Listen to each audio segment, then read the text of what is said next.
Hi, Sunny here. Today's video is going to help you outgrow the belief, the unconscious automatic belief that you have in thoughts, in all the mental chatter and whatever it is projecting.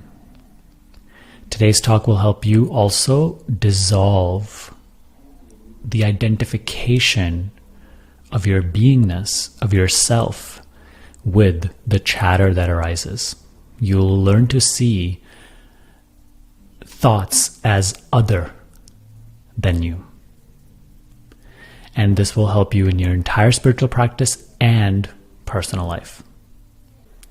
So make sure to listen to the entire talk and let the words guide you.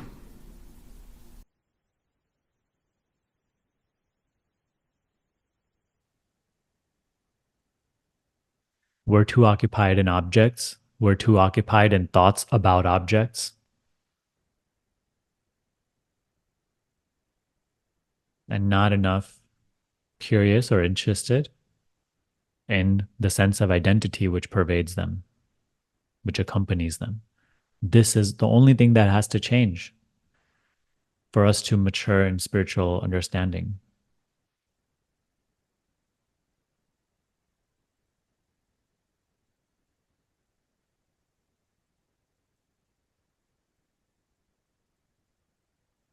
Whatever the mind is thinking about this is irrelevant. We all have to come to that understanding.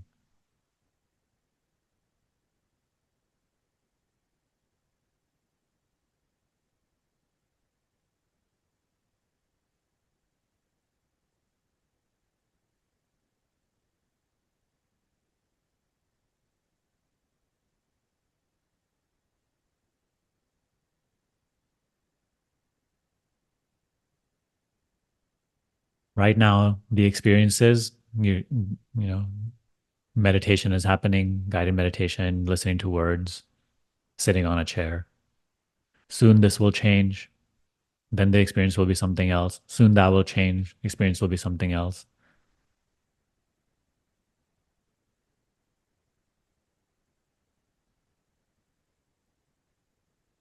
What is not changing?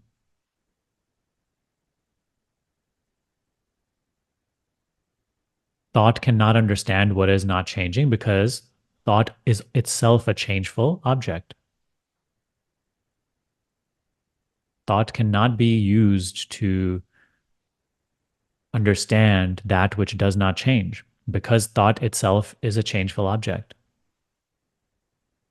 Realize the uselessness of thought in spiritual pursuit.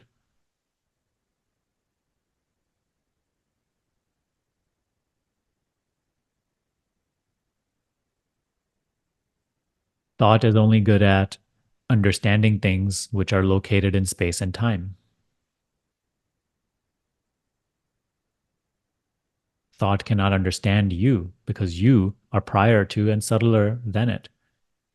It changes while you remain the same. Understand the uselessness of thoughts in this pursuit.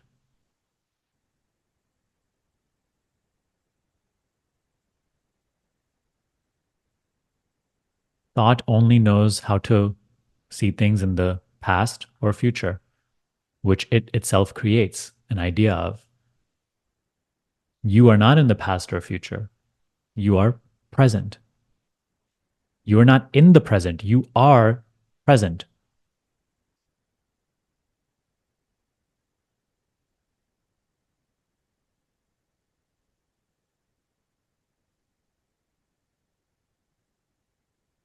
I am the present. I am presence.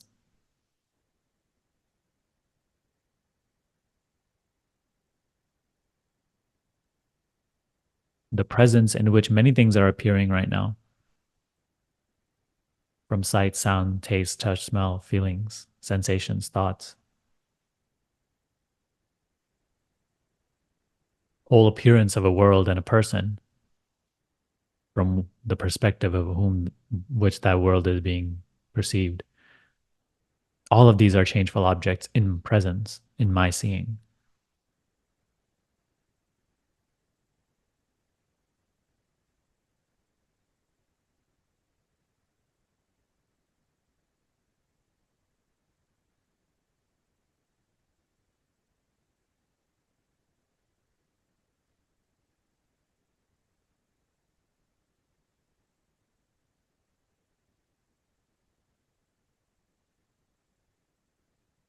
So we must let go of attributing this sense of presence or sense of identity, sense of I to things we know. I know it seems ridiculous, especially when you just start this practice. Oh, how can I not be the body? The mind says. How can I not be this person? Oh, but it feels so real. I don't care about none of that. Neither should you.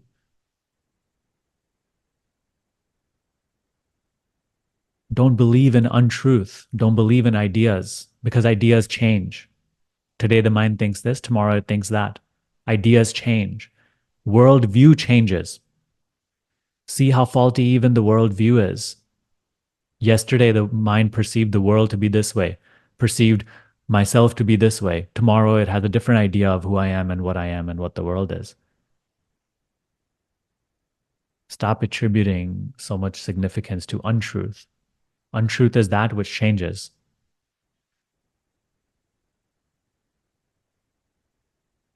This is self inquiry, the discernment between what is true and present versus what changes. What appears true one moment and the next moment is no longer true. This is meditation.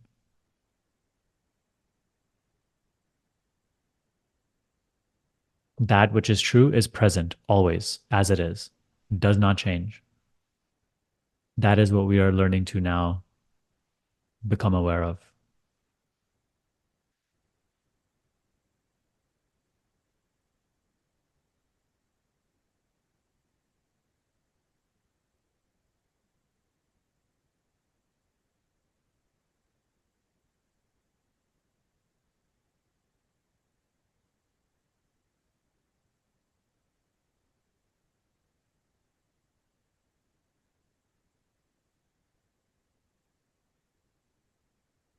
Let's stop seeing this meditation through the lens of the idea that this is so hard and subtle. Actually, it is the most obvious thing. The sense of identity pervades every experience, even the experience of the mind being confused and the feelings being unpleasant. Even that experience, I am present to. I am present. That's why that experience may even appear and be known. Every experience points to you as that which is present to it, which is the knower of it. I am. Therefore, the experience may appear.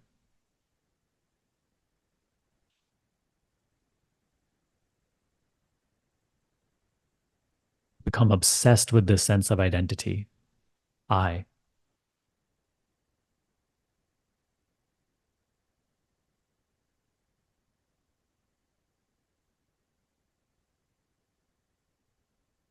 This is the purest form of God or truth or self. Just this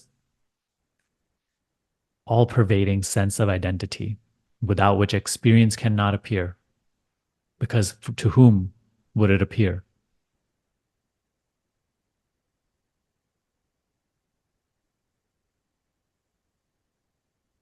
We feel that God or truth or self is so far away and needs to be achieved.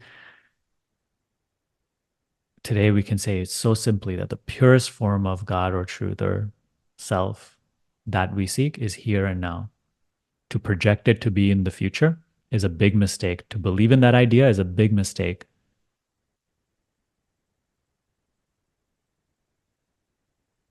Our devotion to untruth has to change, be replaced with devotion to truth.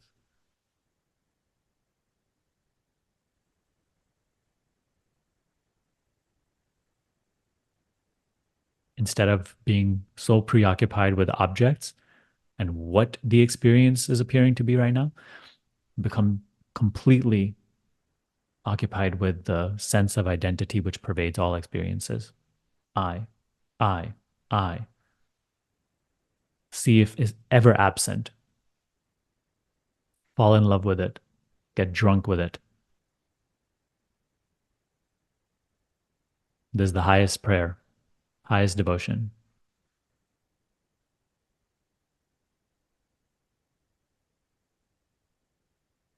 Just in this, all of our misunderstandings and belief systems and ideas about who I am and whatnot, all that starts to just be sorted out, melting away.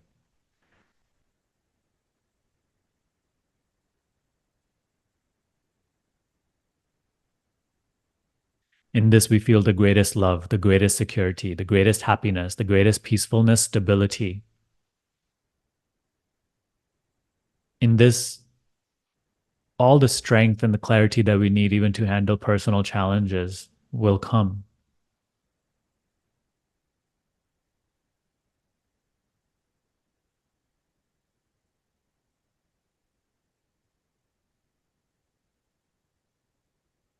We're sitting on the greatest treasure without knowing it.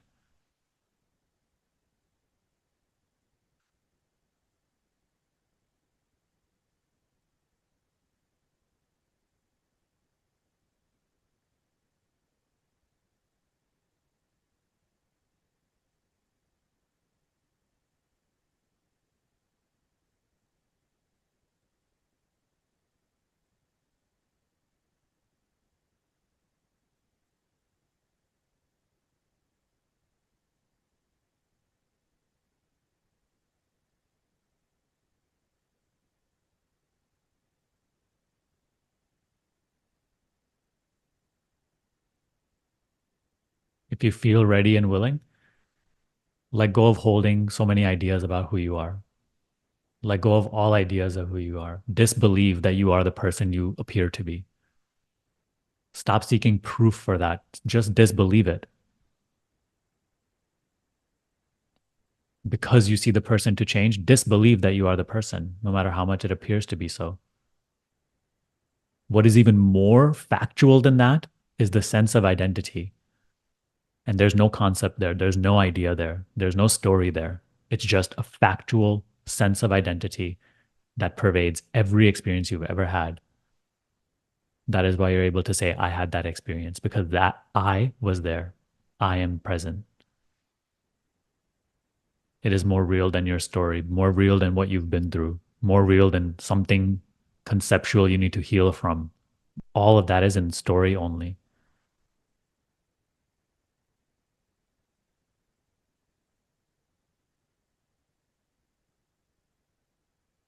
The more we cling to just our idea of ourselves, our story of ourselves, our name, our face, the more this spiritual path just seems like baby steps. It is our own unwillingness to let go that keeps us stuck and suffering. Cease to believe that you are anything you see. Cease to give reality to the experience that is appearing before you now because it passes. In just a moment, it is no longer true. Now, the current experience that is arising, accompanied by the sense of changeless identity, now appears to be real. And then it is also no longer true. Anything that appears in my presence is only so real for the moment, the very moment that it is in my presence. And then it's no longer true. Even the body and mind, which seem to be such continuous appearances, seem like they're not changing in this moment. See how much they have changed. That is also an illusion.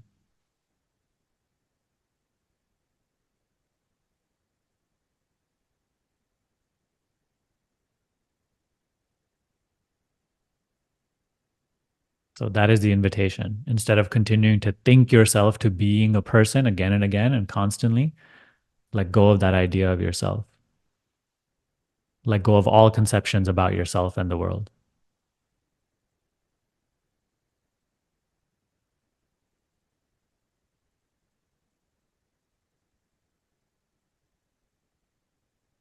Simply do your best to keep this changeless sense of identity, of I, in your noticing.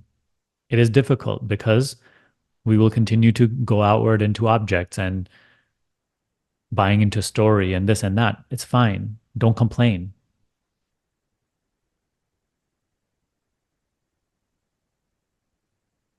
Don't identify with what complains. Even the mind complaining is accompanied by the sense of identity. The mind frustrated or the mind annoyed is accompanied by the sense of identity. Keep allowing every experience to bring you back to yourself. That is the path and the destination.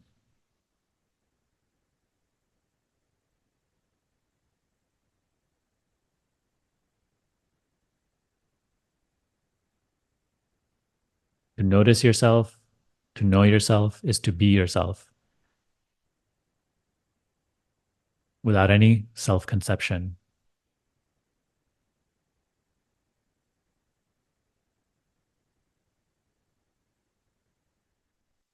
Again, it will seem difficult when you walk away from this. Yes, we all know how difficult it can be. Embrace it. Let the path be the path. What other option do you have than to walk the path? And whatever the path may appear to be, I am present to it. I am not anything which is appearing. The path may appear to be this or that, but I'm not the walker of the path. I am that which is present to the appearance of the path. Even the path is an illusion, an appearance. I'm not the walker on the path. Yet, that is the role that is being played in appearance. So just play that also. Embrace it. But seek that which is closer than close, which is never, it has never been even a step away. Even thoughts are at a distance, but I, the sense of identity, the purest reflection of God or self, is not even at any distance. It is like, it is your being.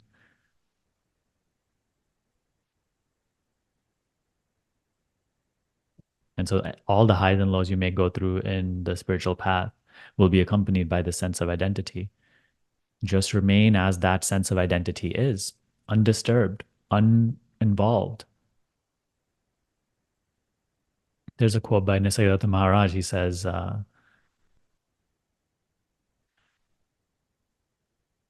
nothing troubles me because I don't offer resistance to trouble. So he doesn't say trouble doesn't arise. He says, I offer no resistance to trouble. Notice as what he is speaking. He's not speaking as the person. The person is troubled, but I offer no resistance to trouble. Do you see how he's like, that's the nature of the present? That's the nature of the self which is present. That is the nature of awareness. What resistance does awareness offer to even the pain that is arising in it, the frustration that's arising in it? What resistance is the space of this room offering to any object that is appearing in it? Whether it is beautiful or ugly, smells great or horrible, is heavy or light. So we have to understand that that is identity. That is how we, quote unquote, go beyond suffering.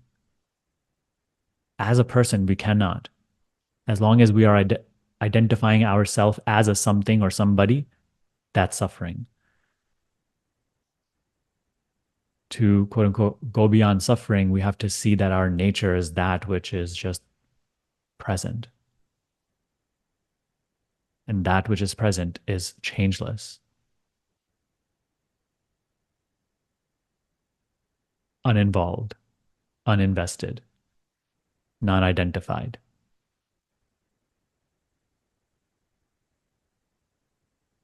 totally pure like space. Thanks for watching. If you need help in your practice and on your spiritual journey, join our free support group. I'll link it down below. That's all for today. I'll see you next time.